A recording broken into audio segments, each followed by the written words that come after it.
에베소서 4장 11절부터 읽을 터인데 6절을 한번 다시 읽고 11절로 가겠습니다. 4장 6절 시작. 하나님도 하나이시니 곧 만유의 아버지시라. 만유 위에 계시고 만유를 통일하시고 만유 가운데 계시도다. 이거 지난주에 하나님은 하나이시니 곧 모든 사람의 아버지시라. 모든 사람 위에 계시고 모두를 통하여 계시고 모두 가운데 계시도다. 지금 여기 만유라고 번역된 이 만유는 만유가 아니라 에클레시아입니다. 하나님이 우리를 부르신 것은 에클레시아 위에 계시고 에클레시아를 통하여 계시고 에클레시아 가운데 계십니다. 하나님은 만물을 창조하신 분이지 낳으신 분이 아닙니다. 하나님이 낳으신 아들들만을 에클레시아를 불러서 아들들을 낳으십니다. 그래서 여기 만유의 아버지라, 이건 잘못된 번역입니다. 모든 사람, 에클레시아로 부름을 받은 모든 사람의 아버지이십니다. 이게 만유라고 이렇게 번역이 되면 에클레시아가 이 에베소에서 사라지고 맙니다. 에클레시아가 뭔지 모릅니다. 하나님께서 우리를 불러내신 것은 에클레시아 위에 계시고 에클레시아를 통해서 계시고 에클레시아 안에 계시기 위한 것입니다. 그래서 예수 그리스도를 우리의 에클레시아의 머리가 되게 하시고 에클레시아를 그의 몸이 되게 하신 것입니다. 이 에베소를 잘못 읽으면 만유에 하나님이 계시고 만유를 통하여 계시고 만유 안에 계시니까 그냥 만유를 섬기면 됩니다. 도대체 믿을 것이 아무것도 없어집니다. 우리의 아버지 하나님은 우리의 아버지시는 영이신데 우리를 영의 아들이 되게 하시려고 우리를 부르셨습니다. 왕과 제사장이 되게 하시려고 우리를 예수 그리스도의 피로 사셨습니다. 그래서 4장 6절을 잘못 읽으면 도대체 에클레시아가 뭔지 알 수 없게 됩니다. 하나님은 우리 불러내신 사람들 위에 계시고 그들을 통해 계시고 그들 안에 계시고자 하시기 때문에 예수 그리스도를 머리가 되게 하시고 에클레시아를 몸이 되게 하신 것입니다. 이 관계성을 놓치면 다 종교인이 돼버리고 맙니다. 아무리 하나님의 이름을 불러봤자 그 하나님은 우상이 되고 맙니다. 이 일을 우리가 깨어서 있어야 됩니다. 하나님은 내 위에 계시고 나를 통하여 계시고 내 안에 계신 이 일 때문에 이것 때문에 에클레시아로 부름을 받았으면 하나님은 어느 곳에나 계시게 됩니다. 내가 어디를 가든지 내 위에 계시고 나를 통하여 하나님이 표현되시고 내 안에 계시기 때문에 내가 어디에 있든지 거기에 하나님이 계신다고 하는 간증이 되는 것입니다. 하나님이 내 위에 계시고 나를 통하여 계시고 내 안에 계시지 않다면 하나님은 어디에나 계신 분이 아닙니다. 에클레시아로 우리를 부르신 것은 우리 위에 우리 안에 우리를 통하여 계시고자 하시기 때문에 하나님은 우리를 부르신 것입니다. 자, 11절을 읽겠습니다. 시작. 그가 혹은 사도로 혹은 예언자로 혹은 복음 전하는 자로 혹은 목사와 교사로 주셨으니 12절 이는 거룩한 사람들을 온전케 하여 봉사의 일을 하게 하며 그리스도의 몸을 세우려 하심이라. 그리스도의 몸, 하나님은 그리스도의 몸을 세우기 위해서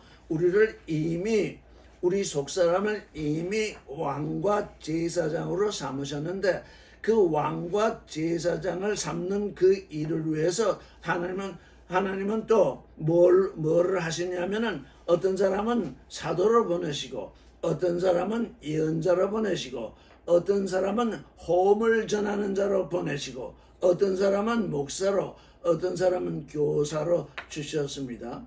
그런데 이게 지금 가령 이제 지난주에 우리가 얘기하던 이 일을 제가 조금 지난주에 생각을 해봤습니다. 어떤 신령한 사람이 있습니다. 사람들이 이렇게 보기에 굉장히 신령하다. 또 하나님의 이름을 부릅니다. 하나님을 아버지라고도 합니다. 신령하기도 하고 하나님을 아버지라고 하기도 하고 또 아주 이 기이한 일들, 기이한 일까지 행합니다. 그런데 그가 말하기를 나는 다시 오는 그리스도다. 나는 영원히 죽지 않는다. 이렇게 말했다고 합시다. 이렇게 자기를 주장한다고 합시다. 그럴 때 그 말을 듣는 우리는 다른 사람은 말고요. 그 말을 듣는 우리는 그 말을 하는 사람, 그 사람이 하나님을 아버지라고 하기도 하고, 우리가 권되었다고도 하고, 신령하다고도 하고, 또 아주 우리 눈에 귀한 일도 행하고, 그런데 내가 다시 오는 그리스도다. 나는 영원히 산다. 그렇게 얘기를 하고 있다면, 그 말을 듣는 우리는 그에게 뭐라고 얘기를 해야 될까요? 이다 이렇게 얘기를 해야 될까요? 여기서 하나님의 에클레시아는 하나님의 아들들로 부름을 받았습니다. 근데 이단 논쟁은 종교 논쟁입니다. 그래서 어떻게 돼요? 하나님의 아들들이 그 소리를 듣고 이단이다 이렇게 호칭하면 하나님의 아들에서 종교인으로 떨어지는 것입니다. 영에서 육으로 떨어지는 것입니다. 하나님의 아들에서 짐승으로 내려앉는 것입니다. 왜? 그건 하나님의 말씀을 통해서 그를 알 수 있어야지 이단이다 뭐 이런 소리는 종교 논쟁이에요. 교리 논쟁이기 때문에 우리 입에서 다른 사람의 입에서는 무슨 그들의 입에서 무슨 말이 나오든지 그건 우리가 상관할 바가 아니고 우리 에클레시아로 부름을 받았다고 확실히 인식하고 있는 하나님의 아들이 되도록 부름을 받았고 왕과 제사장으로 세움을 받은 우리가 가령 여기 목사와 교사로 주셨다 그러니까 어떤 목사라는 사람이 그렇게 얘기를 한다면 그 듣기에 신령하다 그러지 하나님을 아버지라고 그러지 또 사람들의 눈에 보기에 아주 기이한 일도 행하지 그런데 그가 나는 다시 오는 예수다 나는 영원히 죽지 않는다 이렇게 얘기를 하고 있으면 도대체 우리는 무엇이라고 답변을 해야 될까요? 그 사람에게 직접 답변을 하지 않더라도 우리는 어떻게 진리 안에서 어떤 답변을 해야 될까요? 이게 하나님의 아들과 종교인과의 차이입니다. 종교인들은 단박에 이단이라고 부릅니다. 그건 종교인들은 땅에 속해 있기 때문에 이단이라 서로 간에 이단이라고 부르든 말든 그들은 땅에 속한 일로 답변을 하는데 적어도 우리는 하나님께 부름을 받아서 하나님의 아들이 된 그 귀로 들었으니까 하나님의 아들의 귀로 들은 그 말을 들었으면 거기에 대한 답변을 할 수 있어야 합니다. 그에게 직접 답변을 하지 않더라도 내 마음속에서 답변이 나와야 됩니다. 저건 무엇이로구나 하는 답변이 나올 수 있어야 됩니다. 이제 오늘 그것에 대해서 지금 잠시 얘기를 하고자 합니다. 고린도후서 4장 18절.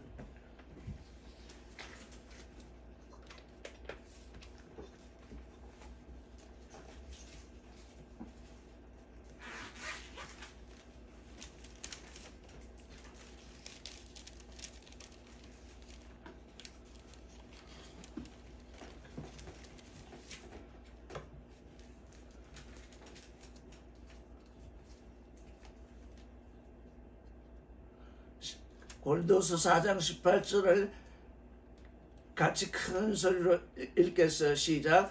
우리가 주목하는 것은 보이는 것이 아니요 보이지 않는 것이니 보이는 것은 잠깐이요 보이지 않는 것은 영원합니다. 이렇게 고린도후서 4장 18절에 이렇게 하나님의 말씀이 써 있더라도 이 말씀이 생각이 안 납니다.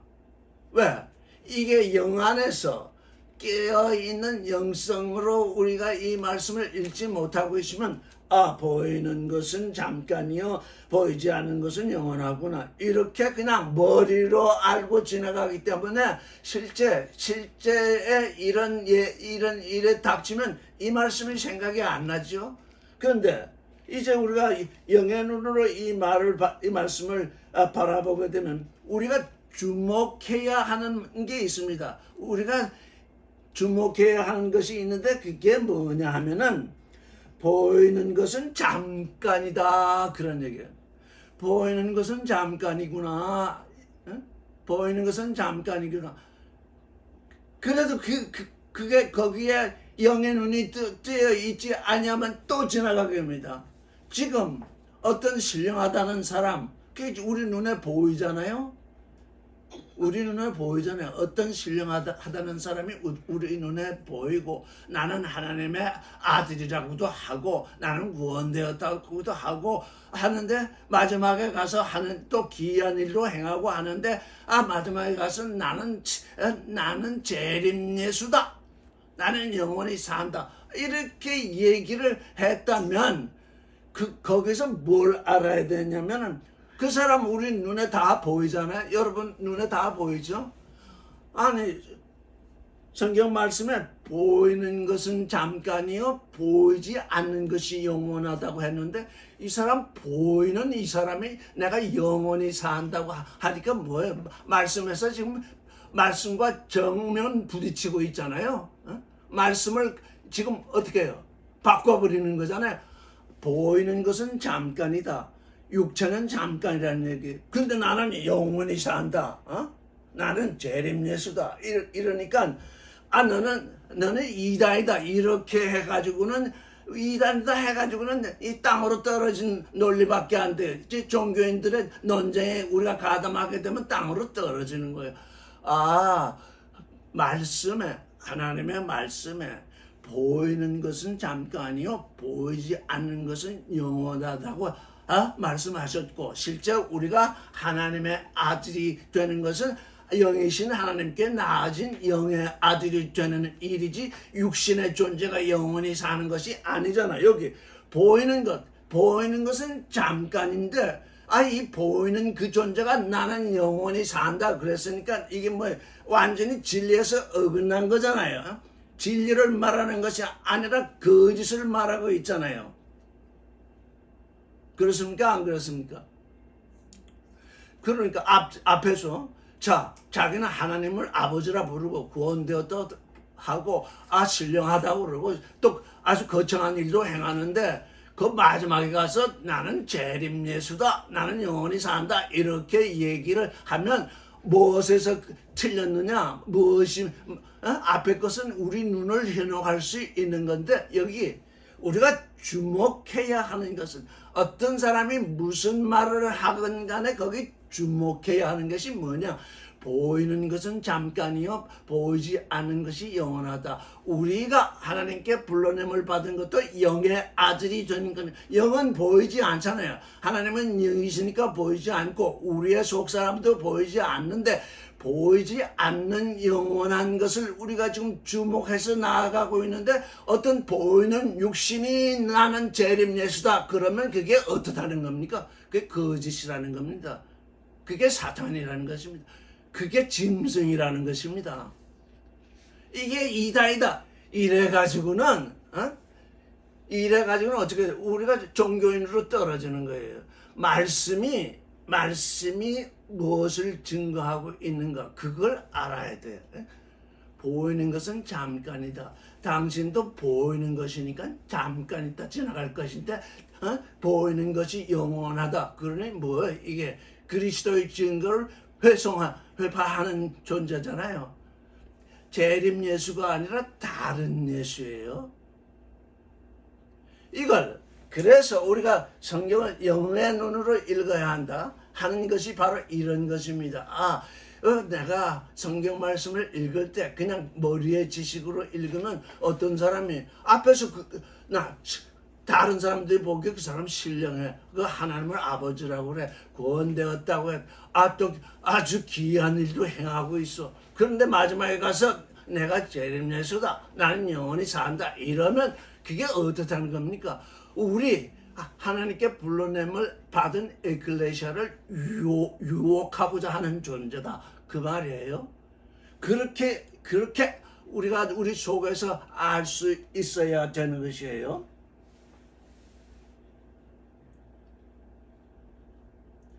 요한복음 11장 25절을 읽겠습니다.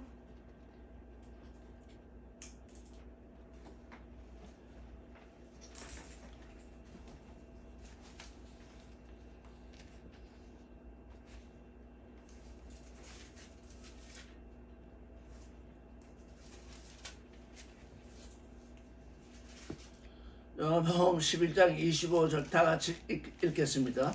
예수께서 이르시되 나는 부활이요 생명이니 나를 믿는 자는 죽어도 살겠고 무릇 살아나서 나를 믿는 자는 영원히 죽지 아니하리니 이것을 네가 믿느냐 이랬잖아요. 나는 부활이요 생명이니 부활과 생명은 동전의 양면과 같아서 동전의 양면이 없으면 동전일 수가 없잖아요. 제가 얼굴이 있고 등이 있어야지 얼굴만 있을 수 없잖아요. 모든 사물은 앞면과 뒷면이 있잖아요. 나는 부활과 생명이니 부활과 생명은 하나입니다. 동전의 양면과 같습니다. 모든 사물의 속과 겉과 속과 같은데 즉 부활이 없으면 생명이 없습니다. 우리가 지금 이 육신으로 사는 걸 자꾸 생명하기 때문에 성경이 말씀하시는 그 생명의 본질을 놓치고 있습니다. 이건 육신으로 사는 건 생존입니다. 이거 생존을 잘 알아야 됩니다. 육신으로 사는 자는 다 죽습니다. 육신으로 사는 자는 다 눈에 보이는 존재입니다. 눈에 보이는 존재는 잠시 있다가 사라집니다.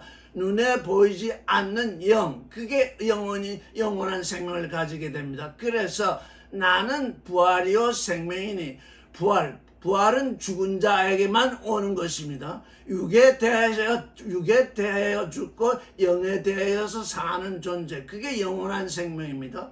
나는 이제 재림 예수니 영원히 산다, 죽지 않는다. 눈에 보이는 존재가 그렇게 얘기를 했다면 그는 죽음도 모르고 생명도 모릅니다. 그는 생존 하나를 가지고 지금 눈을 뜨고 말을 하고 있으니까 내가 영원히 산다 이렇게 주장을 하지만 그 잠시 있는 눈에 보이는 존재, 그건 잠시 있는 존재입니다. 우리 잠시 있는 존재에게 영원한 생명을 주시려고 에클레시아로 우리를 부르신 것입니다. 도대체 그 진리를 모르는 것입니다. 그 사람은 구원이라는 게 뭔지도 모르고 부활이라는 게 뭔지 모르고 생명이라는 게 뭔지 모릅니다. 육에 대하여 죽고 영에 대해서 사는 것이 이 영원한 생명인데 육의 생존이 육신의 몸뚱이가 영원히 산다 이렇게 얘기를 하고 있으니 그 사람은 이 그리스도 밖에 있는 존재입니다. 이다 뭐다 이렇게 할 필요도 없습니다. 우리 안에서 우리가 이 진리 안에 거하는 존재면 지금 저 사람은 지금 에클레시아로 불러냄을 받은 사람들을 지금 아주 한창 유혹하고 있구나. 근데 우리가 그걸 이다 뭐다 이렇게 하고 있으면 우리는 땅으로 떨어져서 이단 논쟁을 하는 종교인이 되어버립니다. 우리는 하나님의 아들로 불러냄을 받았기 때문에 생명이 뭔지를 알아야 됩니다.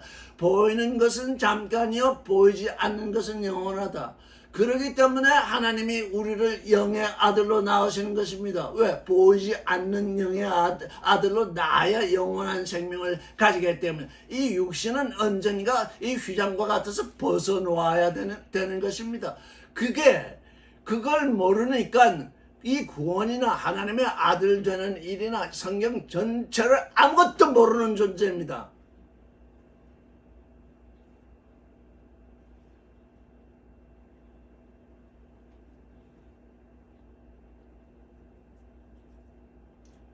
고린도전서 15장 20절을 한번 읽어보겠습니다.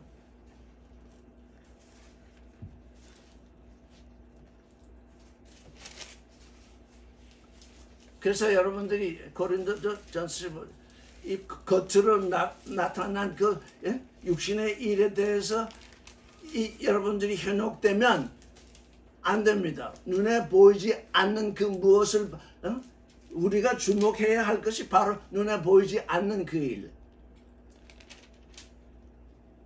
15장 20절.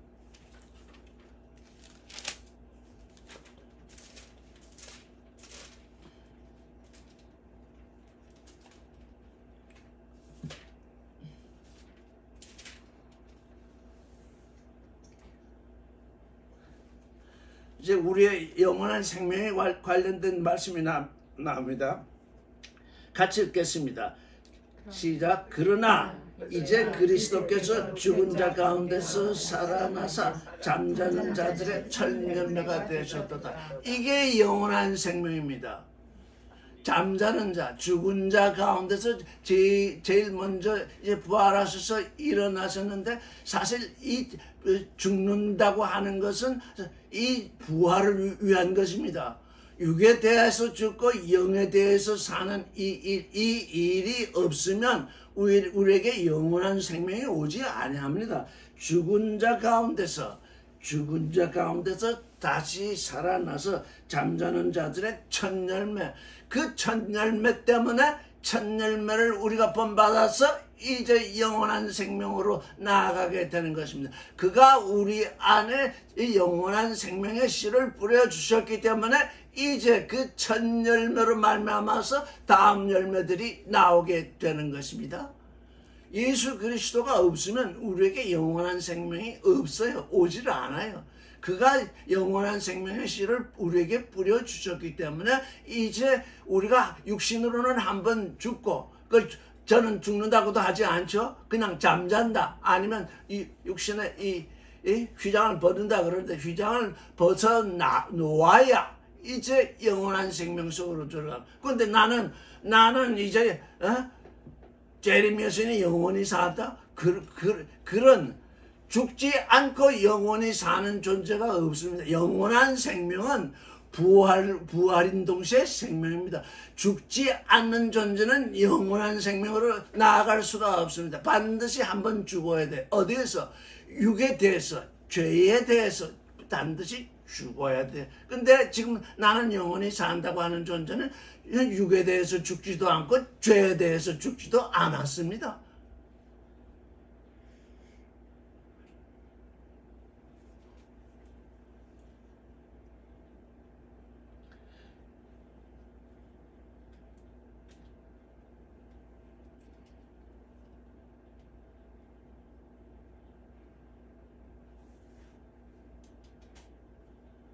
그러면 왜 이런 일들이 계속 일어나고 있을까요? 이건 에클레시아 안에서 일어나는 일이 아니라 종교인들 안에서 일어나는 겁니다. 그 반드시 분간해야 돼요. 에클레시아 안에서 일어나는 일이 아니라 종교인들, 특별히 지금 기독교인들 안에서 일어나는 일입니다. 왜? 그들은 예수 믿는 것을 종교인 되는 거로 알고 있기 때문에, 그래서 그 때문에 일어나는 일입니다. 데살로니가 후서 2장 10절을 한번 보겠습니다.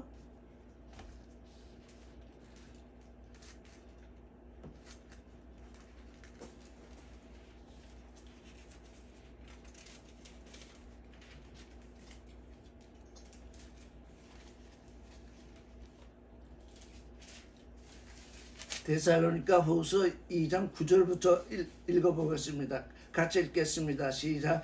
악한 자의 나타남은 사탄의 활동을 따라 모든 능력과 표적과 거짓 기적과 불의의 모든 속임으로 멸망하는 자들에게 있으리니 이는 그들이 진리의 사랑을 받지 아니하여 구원을 받지 못합니다.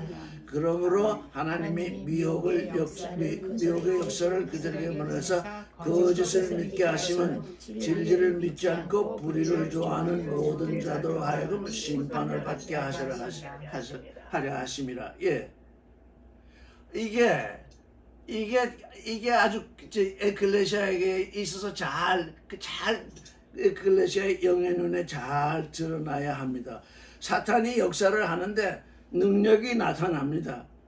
징조가 나타납니다. 거짓 기적이 나타납니다. 불의의 모든 속임으로 멸망하는 사람들에게 나타납니다. 사람들의 눈에 너무너무 귀한 일들이 나타납니다. 그게 나타나지 않고 그런 말을 한다면 그건 미친 사람이라고 사람들이 하겠죠. 그런데 그런 일들이 나타나니까 내가 제레미야시다 그렇게 말할 수 있게 되는 겁니다. 저는 사람이나 로봇이 아닌 소프트웨어입니다. 그래서 도움을 드리는 근데 것이 선생님이죠. 이들은 누구냐 하면 진리의 사랑을 받지 아니했어요. 진리는 왔는데 여기 진리의 책이 있잖아요. 이게 진리의 책입니다. 진리의 책에서 진리에서 뭘 받지 않았느냐? 사랑을 받지 않았어. 진리는 사랑을 전하고 있는데 이 미혹되는 사람들은 무엇을 받았느냐? 진리를 받지 아니하고 그 욕심을 받은 것입니다. 진리가 지금 하나님의 사랑을 드러내고 있는데 하나님의 사랑을 받지 아니하고 그 진리의 글에서 뭘 받았느냐? 욕심을 받은 것입니다. 진리의 글에서 욕심을 받으면 어떻게 돼요? 하나님이 미혹을 역사하신대요. 왜? 너는 네가 믿은 대로 되라 그래. 하나님은 심은 대로 거두게 하시거든요. 우리가 하나님의 아들의 씨를 뿌렸으면 하나님의 아들의 씨를 아들을 거두고 우리가 짐승의 씨를 뿌렸으면 짐승으로 거두게 되거든요. 뿌린 대로 거두게 하시는 것이 하나님입니다. 하나님이 짐승의 씨를 뿌렸는데 금방 그걸 빼버리지 아니하십니다. 왜? 내가 짐승의 씨를 뿌렸으니 그 짐승의 씨가 자라나서 열매 맺을 때까지 내가 기다린다는 것입니다. 우리도 마찬가지입니다. 하나님의 아들의 씨를 뿌렸으면 그 아들이 열매 맺기까지 기다리십니다. 그래서 뿌린 대로 거두게 하시는 것이 하나님의 일입니다. 잘못 뿌렸으니 그건 내가 뽑아버리고 잘 뿌렸으니 내가 키우고 하나님은 그러하지 아니하십니다. 뿌린 대로 거두게 하십니다. 그렇기 때문에 이 사단의 역사도 우리 안에서 이 사람들 안에서 역사할 수 있는 게 사단이 역사하면 하나님이 금방 드러나서 그걸 멸망시키면 사단이 역사할 수 없습니다. 그렇게 되면 하나님의 아들의 씨를 뿌린 존재와 짐승의 씨를 뿌린 존재가 구별되지 아니합니다. 어떻게 구별하시겠어요? 뿌린 대로 심어서 거두게 하시는 그 하나님.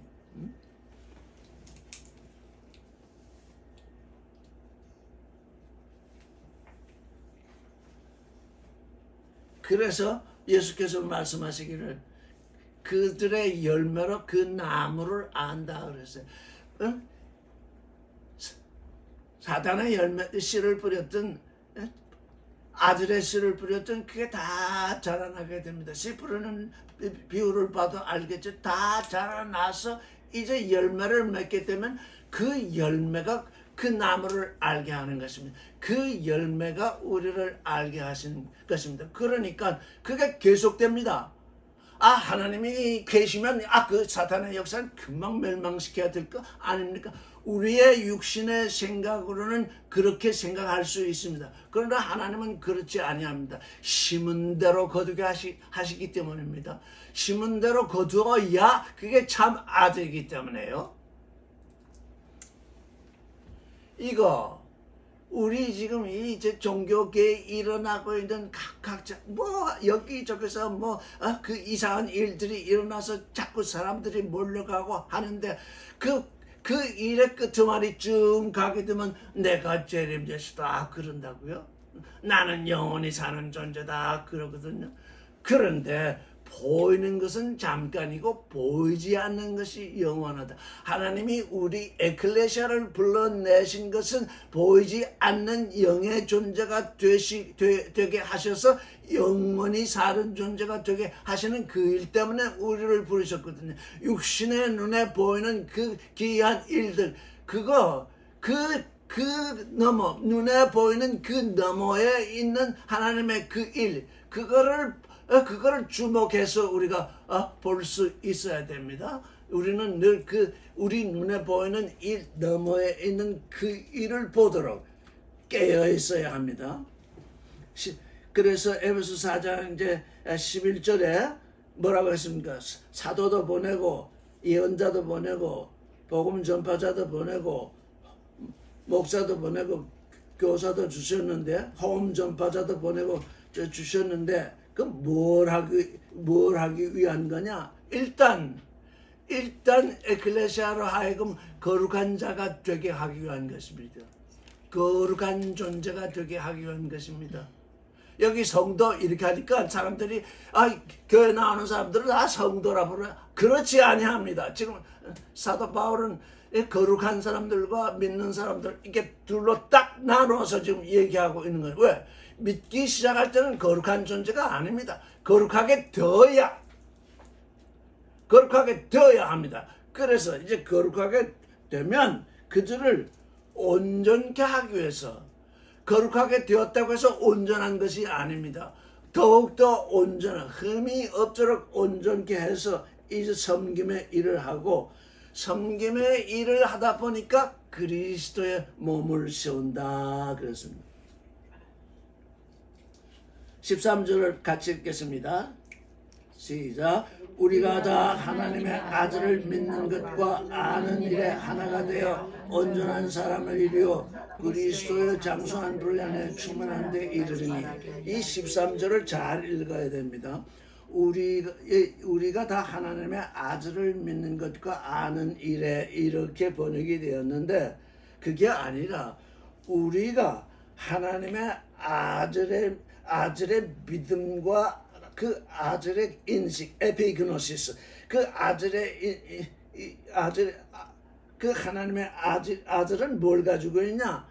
믿음을 가지고 있습니다. 하나님의 아들 예수 그리스도의 믿음이 우리에게 계시되어서 그 믿음을 본받는 존재가 되지 않고는 지금 우리가 예수 그리스도를 믿는다 할 수 없습니다.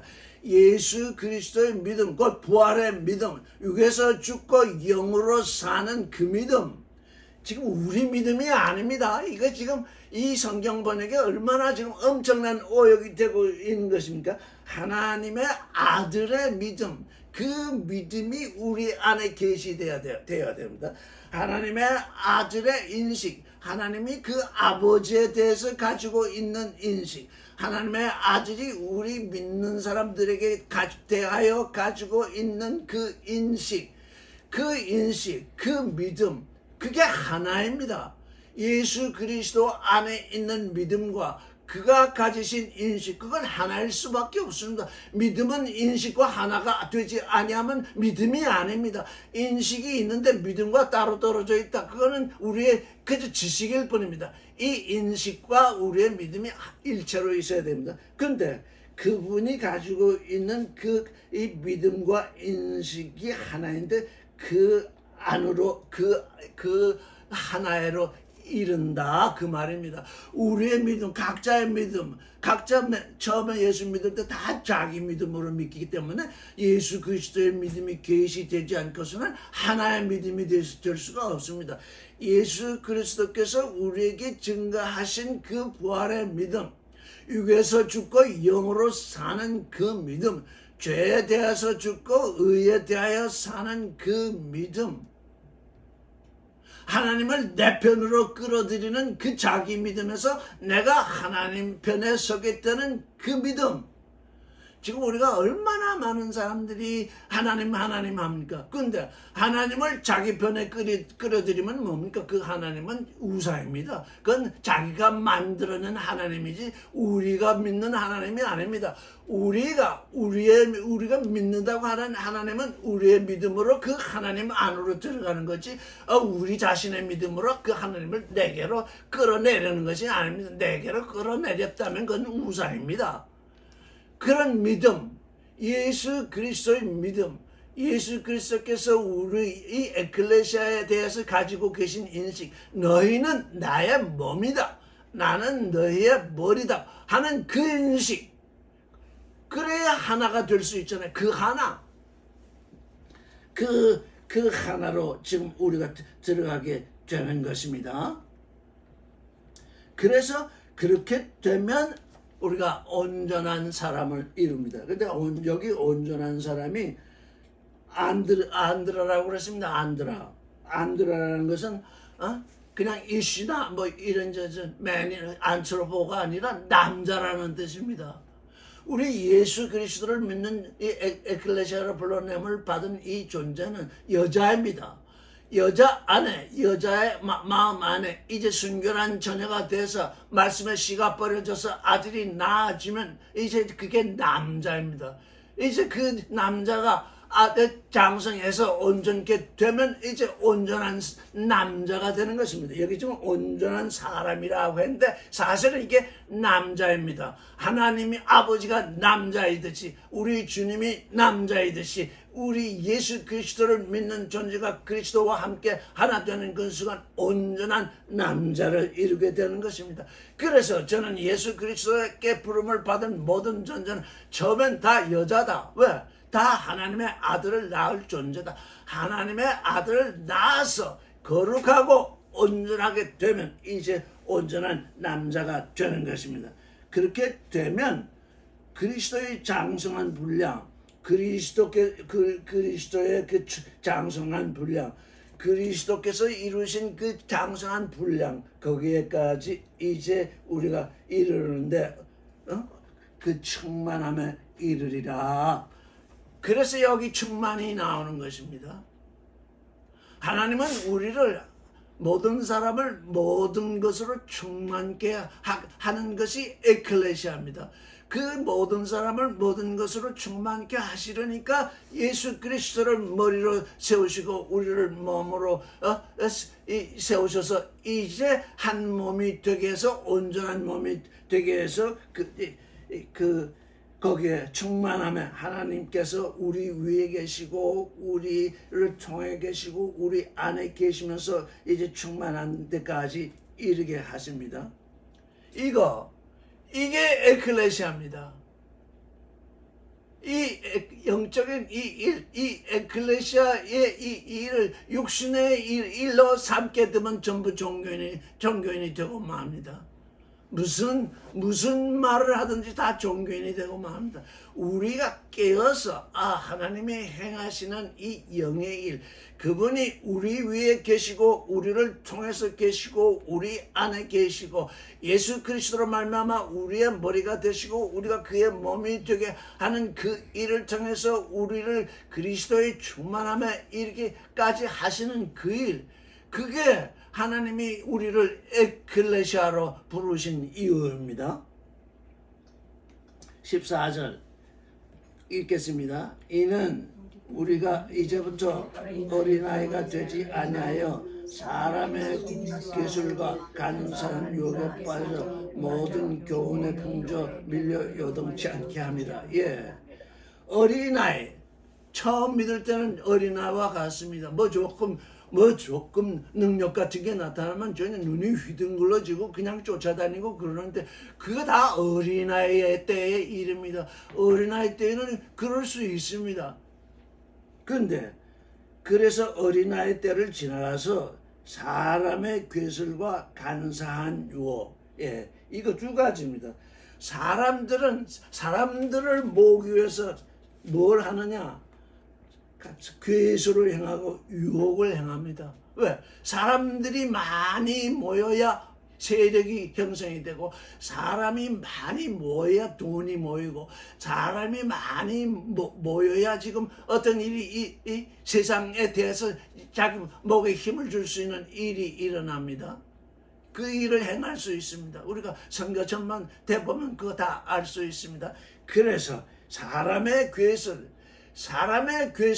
또 간사한 유혹, 이 두 가지, 이거를 우리 눈으로, 영의 눈으로 바라볼 수 있어야 됩니다. 바라볼 뿐만 아니라 그게 말씀을 증거하는 그 말씀의 핵심으로 그걸 파할 수 있어야 됩니다.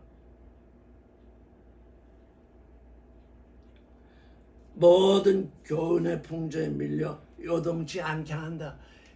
이때 이 사람이 이 말하면 이렇게 흔들리고 저때 저 사람이 이렇게 말하면 또 저렇게 흔들리고, 그게 아니라 우리가 두 발로 모노게네스, 단독자, 말씀이 육신이 된 존재, 이건 고유하고 독특한 존재입니다. 말씀으로 말미암아 태어난 각 사람은 아주 고유하고 독특한 하나님의 아들입니다. 어디에서 대량 생산된 존재가 아닙니다. 이거 인식해야 됩니다. 내가 누구하고 얘기를 하는데 누가 무슨 말을 한다, 그거 잘 들어야 됩니다.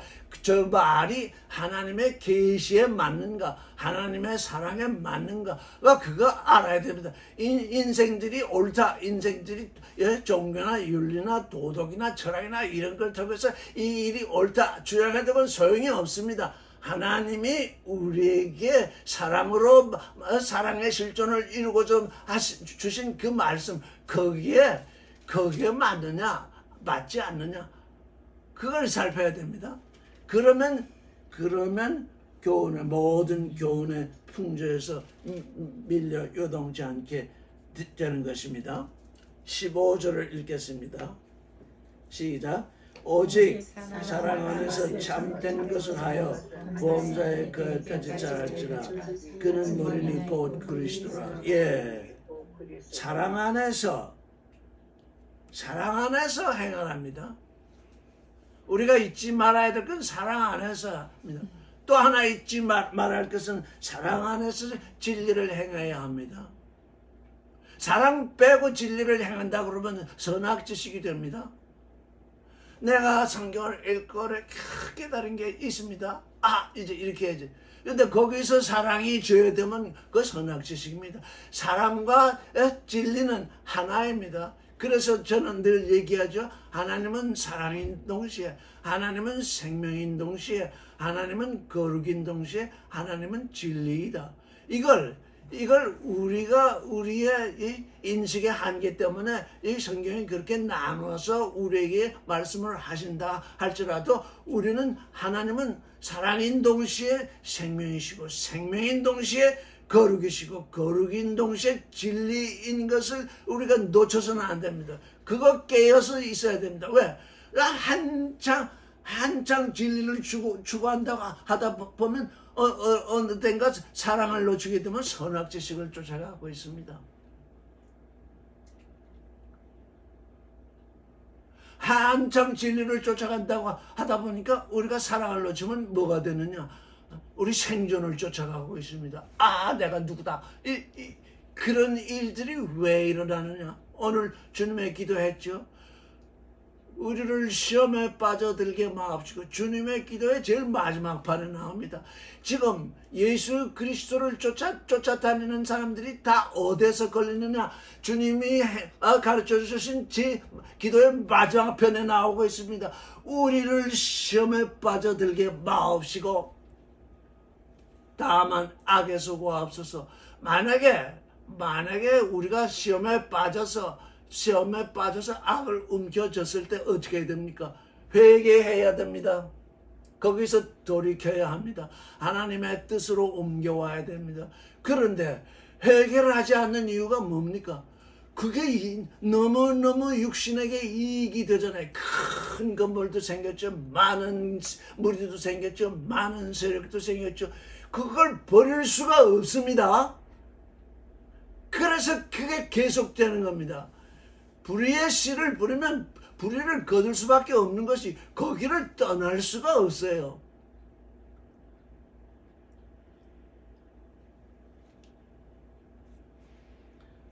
그래서 모든 일에, 여기 범사에 그렇습니다. 범사에 모든 일에 있어서 그에게까지 자라나야 됩니다. 우리는 이 종교인들은 그저 교리에 밝아져가지고 교리에는 좀 자라나고 있어요. 근데 교리는 끄트머리가 있어요. 왜? 교리는 생존 세계의 일이거든요. 교리는 생명을 줄 수가 없어요. 생존 속에서 헤매다 보니까 생존 경쟁에 돌입하게 돼요. 모든 종교인들이 뭘 하고 있는가? 생존 경쟁에 아주 몰입하고 있어요. 어떻게 하면 내가 커지느냐? 어떻게 하면 내가 남에게 지지 않느냐? 어떻게 하면 내가 높아지느냐? 이 교리를 많이 아는 존재일수록 생존 경쟁에 몰두하게 된다고요.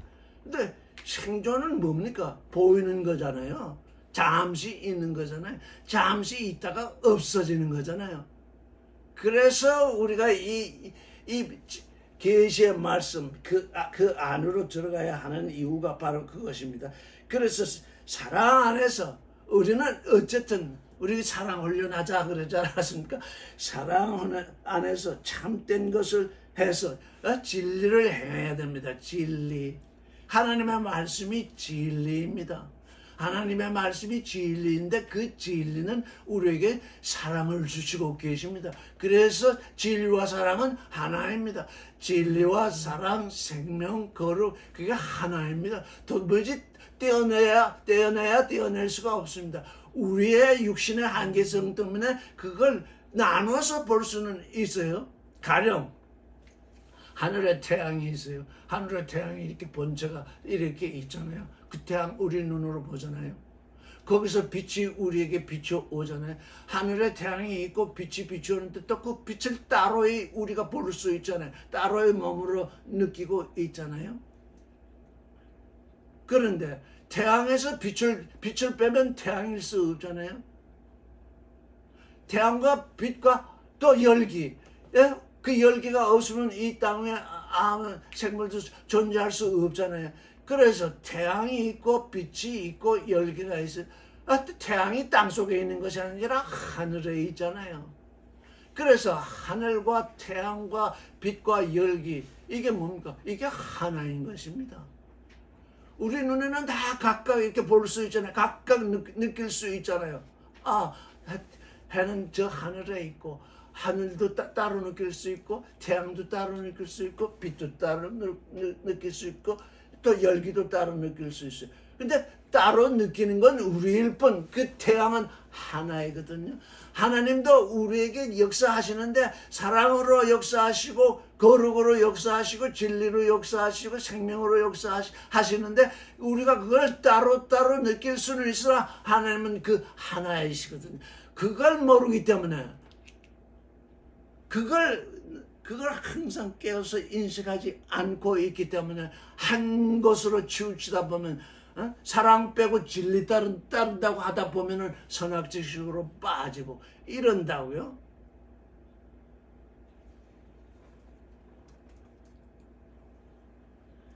(16절을) 같이 읽겠습니다. 시작. 그에게서 온 놈이 각 마디를 통하여 도움을 입음으로 연락하고 상합하여 각 지체의 분량대로 역사를 따라 그 몸을 자라게 하여 사랑 안에서 스스로 세우느니라. 앞절 어디냐 하면 앞절 11절에서 그쪽 같이 다시 가보십시다. 11절에서 그가 혹은 사도로 혹은 예언자로 혹은 복음 전파자로 혹은 목사로 혹은 교사로 주셨으니 이게 뭡니까? 이들이 마디라는 것입니다. 우리 몸을 보면 마디 없는 몸이 있을 수 없죠. 그럼 마디 없는 몸은 연체동물이죠. 그건 하나님이 우리에게 원하시는 몸이 아니잖아요. 각 몸에 마디가 있어요. 손가락에도 마디가 있고 몸에는 큰 마디들이 있어가지고 큰 마디, 작은 마디, 또 작은 마디 이런 마디들이 있습니다. 이 마디들이 뭐라는 것입니까? 사도일 수 있고 예언자일 수 있고 복음을 전파하는 자일 수 있고 목사일 수 있고 교사일 수 있어요. 이 존재들이 뚝 떨어져 나와가지고 이게 몸의 마디잖아요. 이 몸의 마디들이 뚝 떨어져 나와가지고 내가 예수다. 그러니까 뭐예요? 짐승이 되는 거잖아요. 이 마디들이 마디 역할을 해야 되잖아요. 서로 연결해주는, 서로 연결하고 결합해주는 이 하나 되게 하는 이 역할을 해야 되는데 내가 예수다. 내가 제레미야시다. 그러니까 뭐 갑자기 머리가 돼버리잖아요. 갑자기 짐승이 돼버리잖아요. 그 짐승의 밑에 있는 존재가 짐승밖에 더 되겠어요? 여기 사도다, 예언자다, 복음 전파자다, 목사다, 교사다. 이게 마디라는 것입니다. 마디. 내 몸을 구성하는 마디. 마디는 마디의 역할을 해야 하는 것입니다. 우리 손가락이 있는데 손가락을 다치면 어떻게 돼요? 마디를 다치면 손가락을 움직일 수가 없습니다. 모든 몸에는 이 마디라는 게 있어가지고 서로 연결이 되고 상합해서 딱 이렇게 붙어 있어요.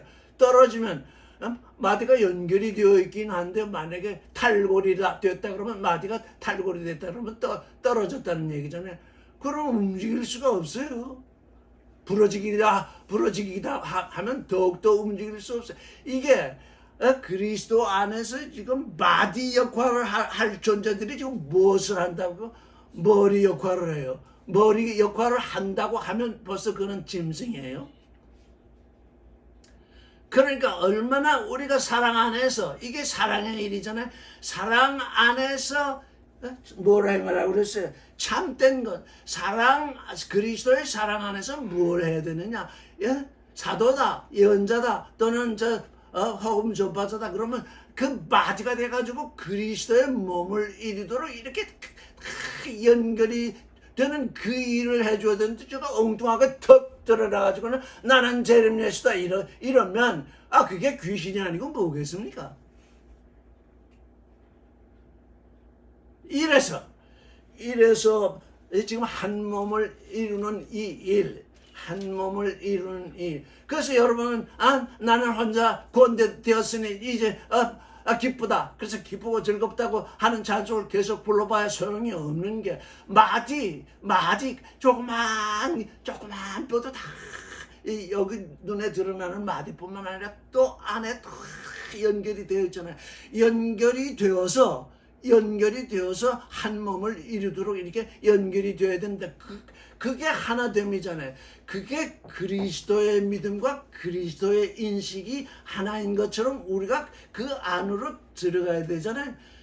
우리가 지금 이 말씀을 읽고 있는 건 뭡니까? 이제 이 말씀을 인식하는 그 능력이 그리스도께서 가지신 그 인식대로 지금 이르기 위해서 지금 우리가 이렇게 말씀을 듣고 말하고 있잖아요. 우리가 이 말씀을 음미하고 있는 것은 예수 그리스도의 부활의 믿음으로 들어가기 위해서 지금 이러고 있잖아요. 그래서 그 믿음과 그 인식, 우리에게 지금 인식의 대전환이 필요하다고 하는 것은 뭡니까? 우리가 종교인이 아니고 하나님의 아들로 부름을 받았기 때문에 하나님의 아들이 되는 그 실상이 무엇인지를 확실하게 인식하기 위해서 지금 이 말씀을 지금 우리가 서로 나누고 있는 거잖아요. 이래야 하나 되는 일이 될 수 있어요. 그렇지 않고서는 각자 자기 믿음대로, 자기 인식대로, 자기 믿음은 자기 인식을 따라서 살잖아요. 그리스도의 믿음 안으로 들어가게 되면 우리가 그리스도의 인식을 쫓아서 살 수 있게 되는 거죠. 그래서 서로 연결이 되고 또 상합하여 서로 아주 연결이 돼서 이렇게 손깍지 끼듯이 이렇게 연결이 돼서 각 지체의 분량대로 역사를 따라 그 몸을, 그래서 그 몸이 자라게 하잖아요. 그래서 그리스도 안에서 스스로 세운다. 이거 스스로 세워야 됩니다. 어떤 사람들은 믿으면 된다. 그저 가만히 있으면 된다. 그렇지 않아요. 여기 보세요. 그 몸을 자라게 해야 합니다. 우리 몸이 자라나야 합니다. 각자의 세포가 자라날 뿐만 아니라 각자의 지체가 자라날 뿐만 아니라 서로 연결된 연결고리가 자라나야 할 뿐만 아니라 그 모든 것이 함께 자라서 스스로 세우도록 해야 한다. 스스로 세운다. 남한테 의지하면 안 됩니다. 그래서 모노게네스가 되어야 됩니다. 하나님과 1대1로 설 수 있는, 하나님이 내 위에 계시고 나를 통하여 계시고 내 안에 계시도록 스스로 서야 합니다. 자꾸 이 종교인들은 뭐예요? 하나님의 종이라는 사람들한테 의지해가지고 거기서 뭘 하려고 그러는데, 그래서는 안 됩니다. 어렸을 때는 그럴지 몰라도 이제 우리의 믿음과 우리의 인식이 그리스도의 믿음과 그리스도의 인식, 그 안으로 들어가게 되면 홀로 설 수 있어야 됩니다. 홀로 설 수 있는 동시에 또 상합하고 연결해서 한 몸을 이루어 가지고서 스스로 서도록, 함께 서도록,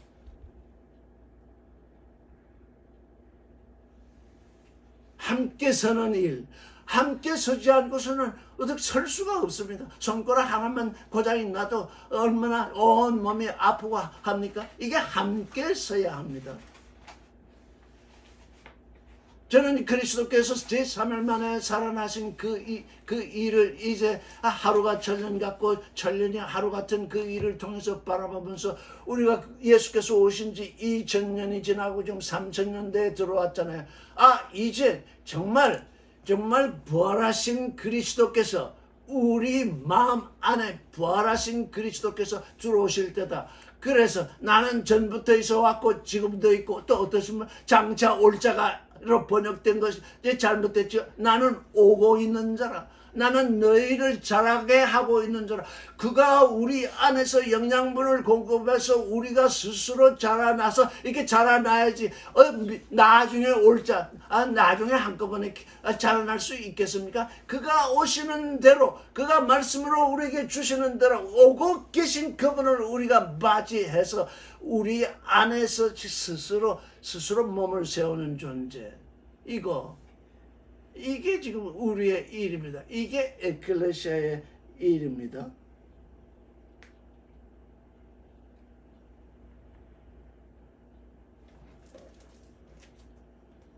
17절을 읽겠습니다. 시작. 그러므로 내가 이것을 말하며 주 안에서 증거하노니 이제부터는 이방인이 그 마음에 험한 것으로 행한 같이 너희도 행하지 말라. 우리가 그리스도 안에 왔잖아요. 그리스도 안에 부름을 받은 에클레시아잖아요. 에클레시아 밖에 있는 존재는 이방인과 같잖아요. 에클레시아 밖에 있는 존재는 에클레시아로 부름을 받았는데 그걸 거절한 존재는 이방인이잖아요. 이방인과 같잖아요. 이제는 내가 그리스도 밖에 있던 그 이방인이 가졌던 그 마음에 허망한 마음에 허망, 우리 야심을 품어라, 야망을 품어라, 마음속에 허망한 이 마음에 허망한 것으로 행하지 말라.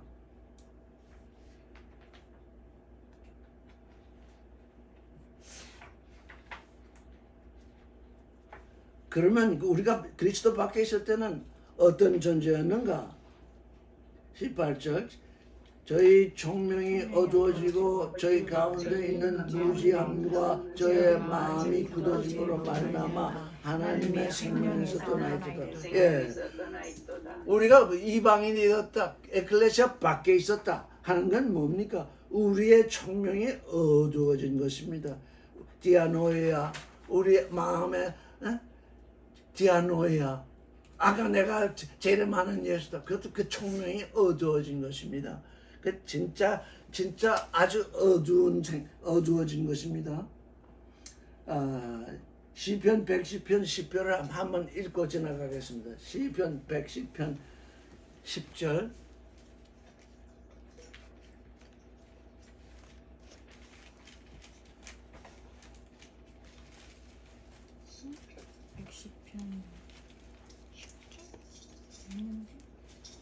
여러분들이 아주 잘 아는 말씀입니다. 110편이요?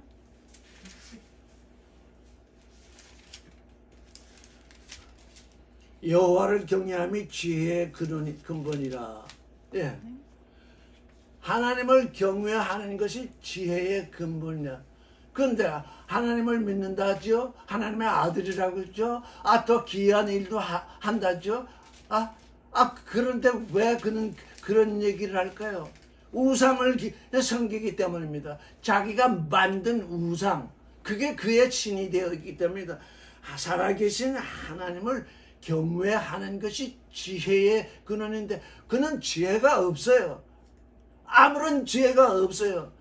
근데 세상 사람에게는 너무 신령하고 너무 지혜롭고 너무 높아 보이고 그러잖아요. 왜? 육신은 하나님의 지혜로 여기지 않기 때문이에요. 그래서 그 다 자기 꾀에 빠져요.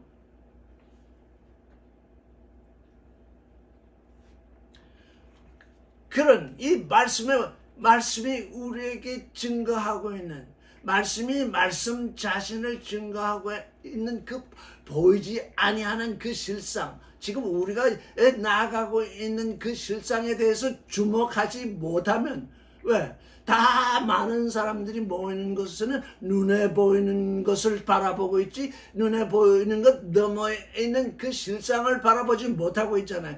다 거기에 현혹되고 있잖아요. 그게 지혜가 아니잖아요. 하나님을 경외하는 것이, 야훼를 경외하는 것이 지혜의 근본이다. 아르케 레시트르전, 그 우리가 가져야 하는 지혜의 근원이 뭐냐? 그게 여호와 경외다. 하나님을 경외하지 않고는 지혜의 근원을 가지지 못한다. 다 변들이 것에서 지금 놀아난다. 그런 얘기잖아요.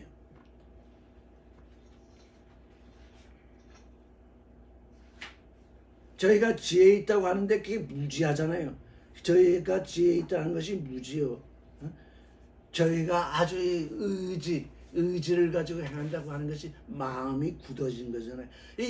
그러니까 그 사람들은 자기 나름대로 지혜 있다고 그러고 자기 나름대로 의지가 있다고 그러는데 그렇기 때문에 그것 때문에 하나님의 생명에서 떠나 있는 거죠. 하나님이 우리에게 주시는 그 생명에서 떠나 있게